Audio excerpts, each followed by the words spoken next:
Hoje eu queria falar sobre o MG Spike. Quando a gente compra um carro, geralmente a gente vai pesquisar um pouco mais sobre ele, procurar entender algumas curiosidades, algumas coisas sobre a história do carro. E eu queria falar algumas coisas que eu descobri sobre esse carro, que praticamente não existe informação nenhuma sobre ele na internet, né? Bom, a primeira coisa a gente tem que entender como que surgiu uma réplica de um carro inglês, que isso aqui é uma réplica de um carro inglês montada em cima de um chassi de Fusca, né?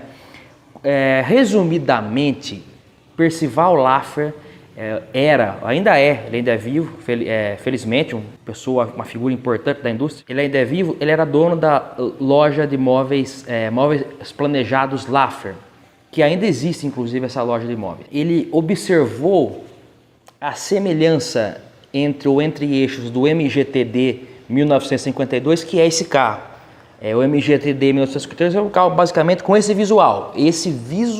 Ele observou que a distância entre eixos do MGTD era muito parecida com a distância entre eixos do Fusca, do chassi Volkswagen. E já havia um costume de se montar coisas em cima do chassi Volkswagen. Bugs, veículos fora de série, Pumas, né? E o Percival Laffer, observando isso, resolveu fazer uma réplica do MGTD usando a plataforma do Fusca. Mas ele tinha alguns desafios, porque a gente nota que o MG ele tem esse visual como se o motor estivesse na frente e o step atrás, com a tampa lá, com aquele formato de pneu. E de fato, no modelo original é assim. Então o Percival Laffer ele moldou uma carroceria de fibra de vidro, majoritariamente todos os fora de série eram de fibra de vidro, moldou uma carroceria igual a do MG TD inglês, em si, mas para que ela casasse com o chassi do Fusca. E aí surgiu o primeiro protótipo no ano de 1972, que foi apresentado no Salão do Automóvel. Os primeiros modelos começaram a ser fabricados no ano de 1974. E a Móveis Planejados Laffer passou a fabricar o MP Laffer. Percival Laffer pediu licença, especialmente para MG inglesa, para que ele usasse o logotipo MG, substituindo o G pelo P. E aí surgiu o MP Laffer, que era o carro, essa réplica brasileira do MG TD inglês. Esse carro fez muito sucesso nos anos 70 e 80. Era um carro tido como carro de personalidades da mídia, um carro de pessoas ricas. A indústria fora de série no Brasil já existia, mas em 1976 ela ganhou ainda mais força, porque no ano de 76 o governo brasileiro publicou uma lei que proibia a importação de veículos estrangeiros. Então, a partir do ano de 76, não poderia mais haver a importação de veículos americanos, europeus, de qualquer lugar que fosse. Essa lei durou até o ano de 1990, quando o Collor acabou com essa lei e abriu as importações. De 76 a 90, as 4 principais montadoras do Brasil surfaram na onda da calmaria, elas ficaram na zona de conforto, porque não havia concorrência, entre aspas. Eram aquelas 4 grandes montadoras e haviam os pequenos fabricantes fora de série, Puma, Gurgel, né? Não havia aquela forte concorrência vinda do interior. Uma zona de conforto muito agradável para as montadoras. E essa proibição de importação beneficiou muito, mas muito, a indústria fora de série. Porque a partir do momento que você não tinha mais aquele mercado de nicho, as 4 principais grandes montadoras, elas fabricavam o que vendia muito.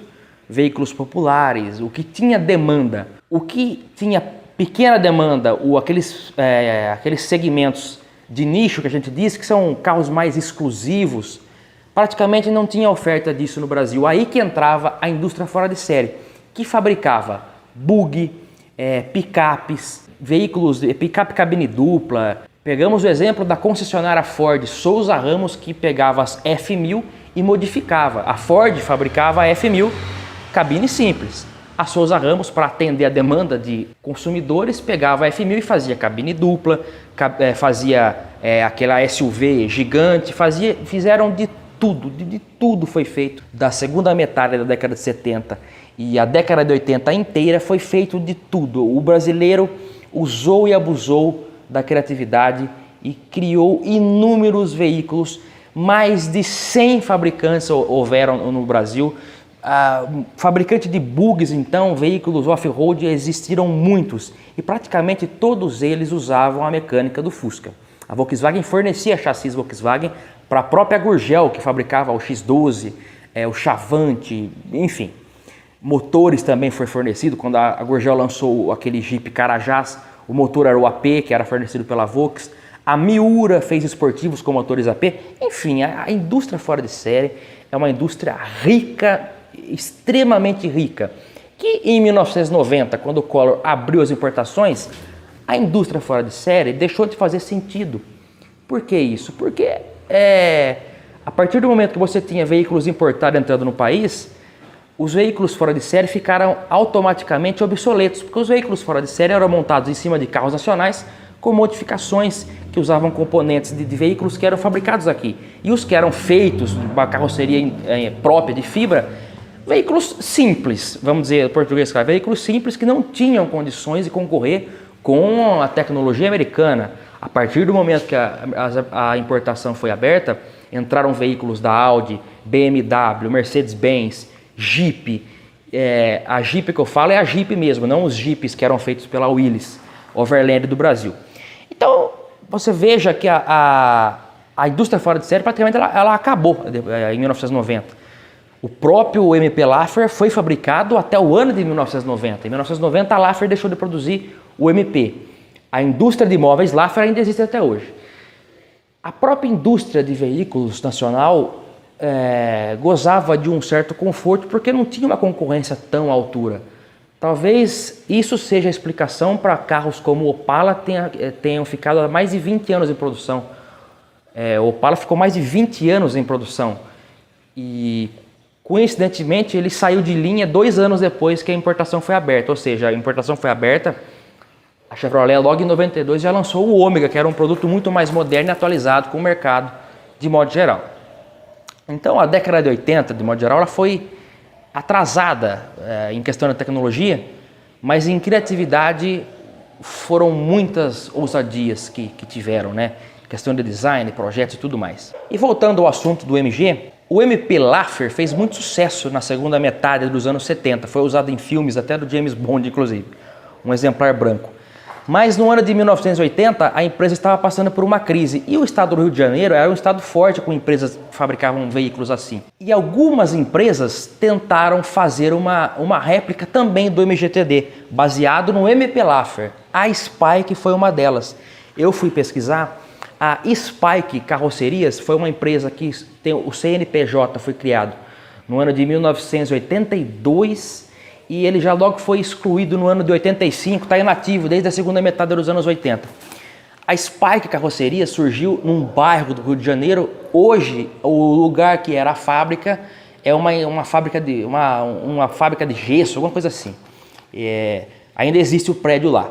Mas a Spike, logo em seguida, ela mudou de nome e virou Bob Carrocerias. A Bob continuou fabricando a réplica do MG e um bug.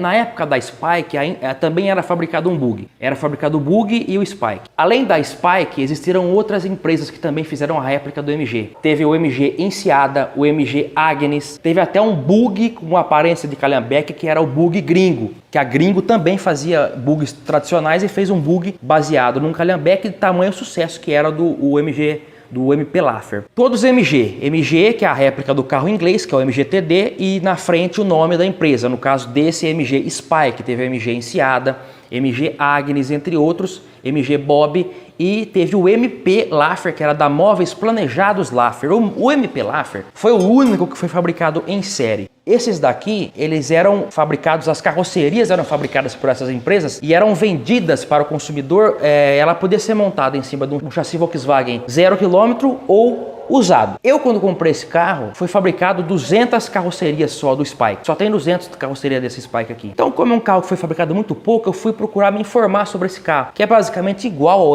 ao MP Laffer. Então, prontamente falei, vou entrar em grupos de MP Laffer no Facebook, vou compartilhar informações, vou trocar ideias, vou publicar fotos, conviver ali, para isso que serve o grupo de Facebook, né? E eu encontrei o grupo de MP Laffer, e eu entrei no grupo MP Laffer. Eu estou lá, inclusive. Só que eu me deparei com uma coisa muito chata nesse grupo de MP Laffer, que foi o preconceito desagradável por parte de alguns, não todos, alguns proprietários de MP Laffer. Aí eu fui entender qual que era a jogada. A realidade é uma só. O que acontece é o seguinte, alguns proprietários de MP Laffer, eles não gostam desses MGs que foram fabricados nos anos 80, desses MGs aqui que eram de outras empresas. Eles têm preconceito, que eles alegam que foi uma cópia do MP. Mas o MP também é uma cópia do MG inglês. Então eles alegam que isso aqui é uma cópia da cópia, mas olha só, esse preconceito é uma coisa extremamente chata que eu encontrei. Eles não aceitam esse tipo de carro, eles não gostam.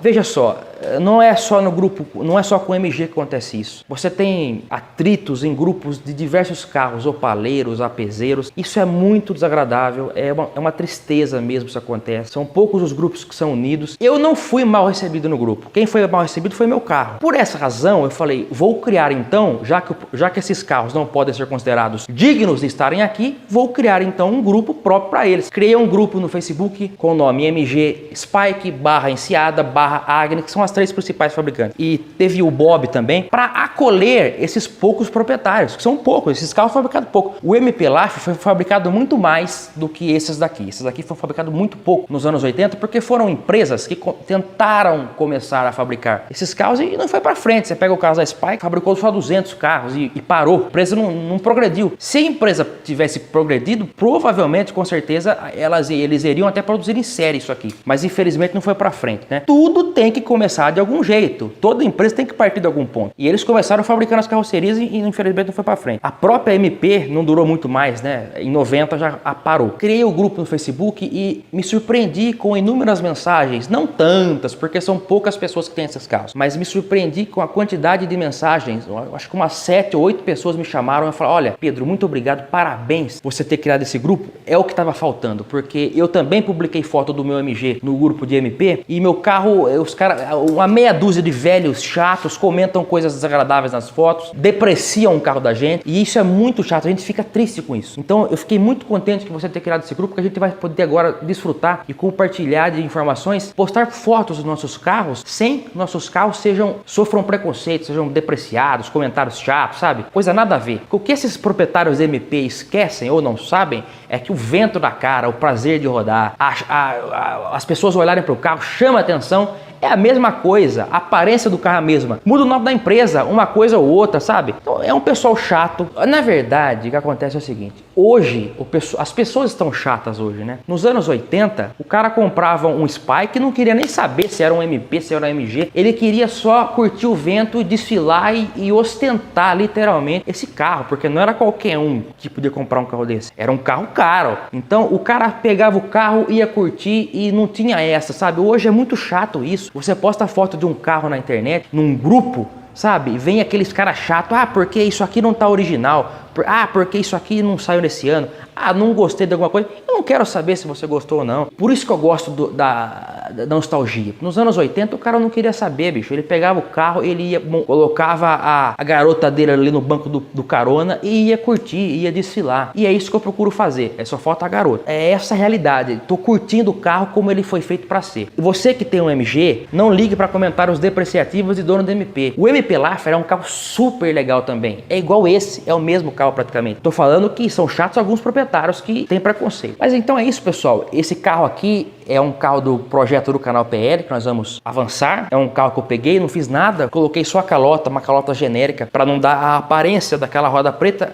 Esse carro tem dois porém, é uma faca de duas pontas. Mecanicamente ele é muito fácil manter, porque a mecânica Volkswagen, suspensão, tudo do Fusca, barato, show. O problema é acabamento, porque é tudo caro para ele, peça de painel, volante, tudo caro. Então a gente tem que ir devagar. Eu quero cromar essa grade, quero cromar o para-choque ou comprar um novo. Mas vamos devagar, passo de cada vez. Vou até fazer um vídeo sobre quais são quando você compra um carro e tem a ideia de fazer um projeto, qual o caminho você deve seguir. O primeiro ponto é a documentação, né? Você vai comprar o carro, o primeiro passo é transferir para o seu nome, tudo ok. Aí você vai avançar para as próximas etapas, que eu vou mencionar com calma num próximo vídeo. Mas então é isso, pessoal. Eu queria falar sobre o MG, um pouco mais sobre a história dele, essa empresa do Rio de Janeiro que fabricava carrocerias de bug e réplica do MG. Teve o MG Enseada também, muito bacana, mas preconceitos que merecem ser ignorados. Você que tem um carro aí possa causar algum tipo de comentário, curta o seu carro e esquece os comentários. Então é isso, meus amigos. Um grande abraço a todos e até o próximo vídeo. Tchau.